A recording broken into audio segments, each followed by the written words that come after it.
Bedanya adalah 100 negara belum hadir. Cina udah berdiri belum? India udah berdiri belum? Indonesia udah berdiri belum?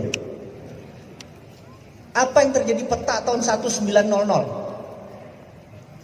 Bentuknya kayak apa? Mulai bingung kan? Lupa pelajaran sejarah. Intinya adalah dulu tahun 1900 peta dunia itu berdasarkan wilayah koloni. Ini wilayah Belgia, ini wilayah Spanyol, ini wilayah Inggris gitu ya. Berdasarkan wilayah kolonialisasi. Inggris merasa di semua daerah mereka ambil perang sama Belgia, perang sama Portugis di daerah jajahannya ini yang membuat Eropa kaya. Efeknya Inggris suatu hari bilang 1900 kayaknya kita perlu junior ally atau negara aliansi ally. Dan dia bilang kayaknya Amerika bisa jadi alainya Inggris, bener nggak? Ini sejarah nih. 1904 datanglah delegasi Inggris ke Amerika untuk mengajak Amerika ke Eropa untuk melihat. Itulah kesalahan Inggris pertama. Karena apa yang terjadi?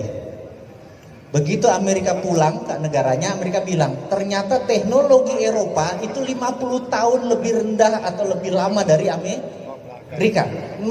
Perang dunia pertama tuh masih locok. Amerika sudah revolver, tembakannya udah begitu. Film Cowboy sudah revolver kan? Mereka masih satuan. Jadi teknologi senjata Amerika udah lebih unggul.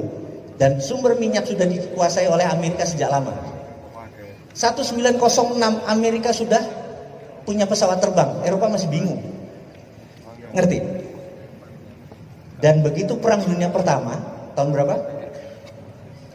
19 awal, Amerika memang tidak mau membantu Eropa. Amerika memang ingin Eropa hancur.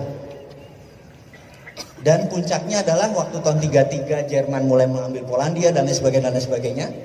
Amerika masuknya tahun berapa? 40 udah diundang, tahun 39 udah diundang, baru masuk tahun 44 sebenarnya dia masuk. Jadi cuma dia pengen Eropa hancur. Dan pertemuan beberapa bulan sebelum D-Day dipanggil 17 negara yang bakal menang perang. Di kota kecil di utara Boston yang namanya Bretton Woods.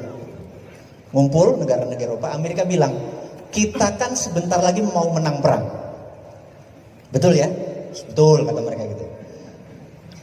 Kita tidak ingin ada perang dunia ketiga. Setuju? Setuju, bener nggak? Ini orang udah lemes semua negara Eropa, bener nggak? Amerika kan nggak masuk-masuk. Untuk itu kita harus punya standar. Mulai sekarang dunia harus punya currency. Setuju? Setuju. Namanya dolar. Paham? Perancis delegasinya keluar langsung dari ruangan. Marah Perancis. Seminggu kemudian dia diserang sama Jerman, Perancis pulang. I taken deh. Nyerah juga dia. Bener nggak? Akhirnya semua tanda tangan setuju mata uangnya dolar. Itulah alkemi yang Amerika punya. Bener? Ini nih harus ingat nih. Kemudian kita harus mempunyai World Bank. Berdirilah World Bank. Kita harus punya mengontrol yang namanya IMF. Berdirilah International Monetary Fund. Namanya. Semua kantornya ada di Washington DC. Artinya punya siapa itu? Punya si Ontohot, si Borokokok Amerika itu, bener nggak? Ya. Jadi dunia sejak saat itu dipetakan. Eropa negara produsen, bahan bakunya dari Afrika. Arab dipecah 18 negara. Sumber energi dunia. Cina, India, Indonesia yang populasinya banyak dijadikan negara market. Amerika Utara bahan bakunya dari Amerika Selatan. Paham ya? Itulah peta dunia jadi. Suatu hari lagi Amerika fokus menguasai Timur Tengah, karena when you control the oil, you control the country gitu kan. Dia mengontrol minyak untuk mengontrol sebuah negara. Fokus di Afghanistan, Cina membangun infrastruktur. Betul ya? Dari negara market, toto menjadi negara produsen. Toto Cina menjadi negara tadinya imitating, peniru, menjadi negara innovating.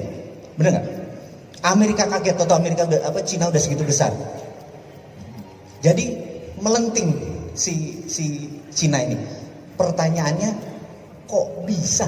Bener nggak? Bener nggak? Kan kita kalau belajar sampai ke negeri Cina, mau dibuka nggak rumusnya nih? Mau dibuka? Terakhir ya. Kalau kebanyakan bayar soalnya. Saya kasih rumusnya. Dunia punya jurus ekonomi. Tadi Pak Mastri bilang paling jarang ngomong di Mayah ini adalah tentang ekonomi. Jadi minta izin boleh ngomong ekonomi sedikit ya. Tahun 1931 dunia itu resesi. Teori Adam Smith mati. Lahirlah seorang John Maynard Keynes. Keluar teori namanya Keynesian. Keynesian punya dua nabi. Inflasi sama bank sentral. Sejak saat itu bank sentral berdiri. Bank sentral Amerika dimiliki oleh, Anda boleh cek, yang miliki swasta, JP Morgan, Goldman Sachs gitu ya, bukan negara, ingat ya. Ini harus hati-hati. Anda lihat sendiri di Google, who own Federal Reserve gitu ya.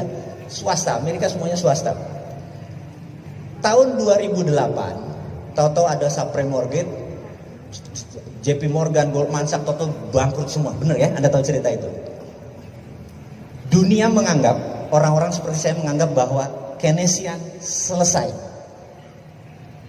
Lahirlah seorang manusia yang namanya Michael Hudson sebagai ekonom dunia. Anda boleh cek, why Michael Hudson is the best economist in the world. Kenapa Michael Hudson adalah ekonomi terbaik di dunia. Anda boleh cek di Google judulnya itu. Apa yang Michael Hudson lakukan? Siapa Michael Hudson? Michael Hudson tahun 80, tahun 90 dia adalah pengajar di Peking University.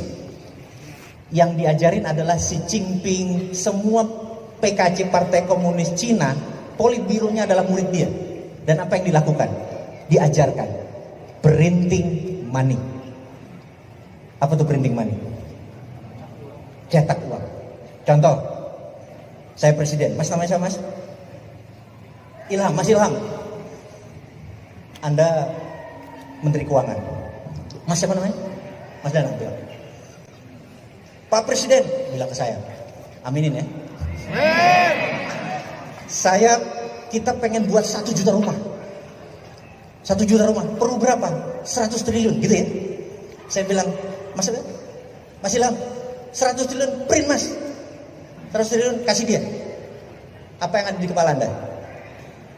Inflasi. Anda masih Keynesian, nabinya masih sana. Di kepala Hudsonian gak ada inflasi. Kenapa gak ada inflasi? Print 100 triliun, kasih. Nanti orang gak usah pakai bunga. Bayar utuh, begitu balik, uangnya ada langsung bayar. Begitu masuk, Mas, bakar duitnya. 5 tahun kemudian barang ini jadi, orang beli tanpa bunga. Kemudian uangnya masuk lagi ke negara, dibakar. Inflasi gak? Underlayingnya adalah 1 juta rumah tadi. Betul. Jadi Cina punya 2 mata uang, 1 renminbi, 1 yuan.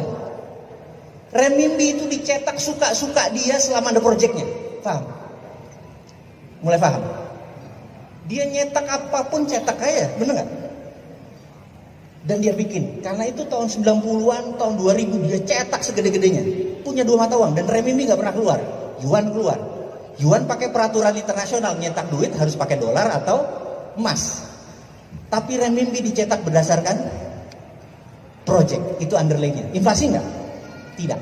Setuju ya? Itu teorinya Hudson. Lalu gimana yuannya supaya kuat? Gimana caranya? Gini caranya. Ini kita Cina nih. Kita kirim Mas Fatul. Anda, ini Indonesia nih sekarang. Kita pemerintah Indonesia. Rupiah kita supaya kuat gini. Kamu pergi ke Papua Nugini, cari orang di sana siapa yang calon pemimpin. Kayaknya di sana ada lurah, ada wali kota yang mau jadi presiden. Pepet. Contoh dia. Cari orang yang dekat yang bisa mempengaruhi dia. Anda cari Mas, setahun kemudian, oh ini bekas dubes nih, oh masuk ke sana. Wah, ini orang kayaknya dekat, pepet. Bilang, kerjain semua proyek, pokoknya uangnya ada. Pokoknya lo kerja aja gitu ya, contoh nih ya. Ke Papua Nugini. Jangan senewan dulu Pak. Kemudian Papua Nugini punya proyek 100 billion dolar, bener gak?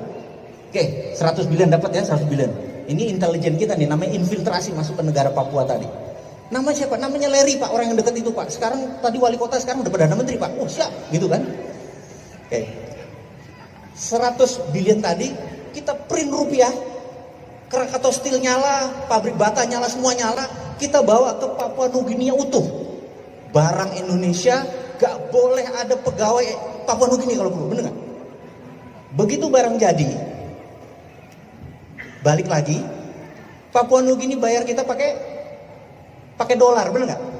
Begitu dolar masuk, rupiahnya yang sama dibakar. Naik gak nilai rupiah? Ngerti gak? Udah mulai paham? Indonesia nggak pernah digituin. Indonesia negara yang kuat, setuju ya? Nggak ada itu. Itu Papua Nugini.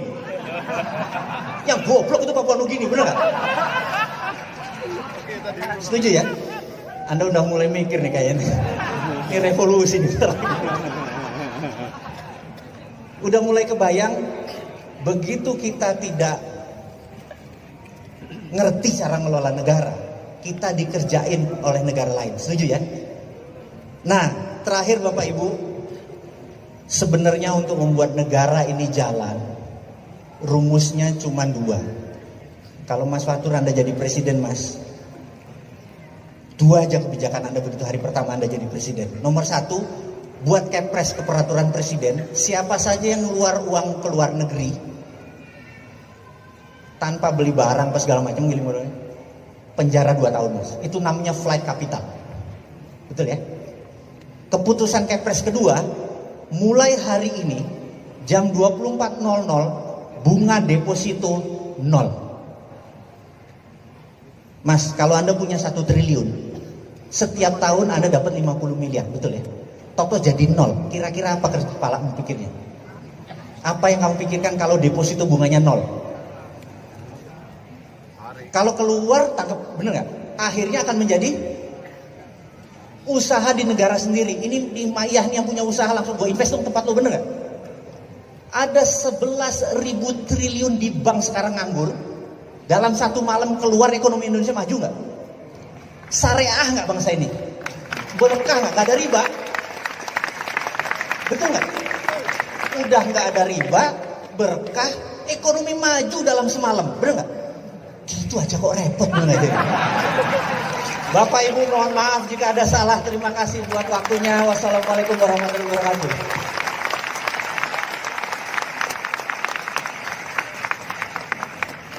Oke, terima kasih.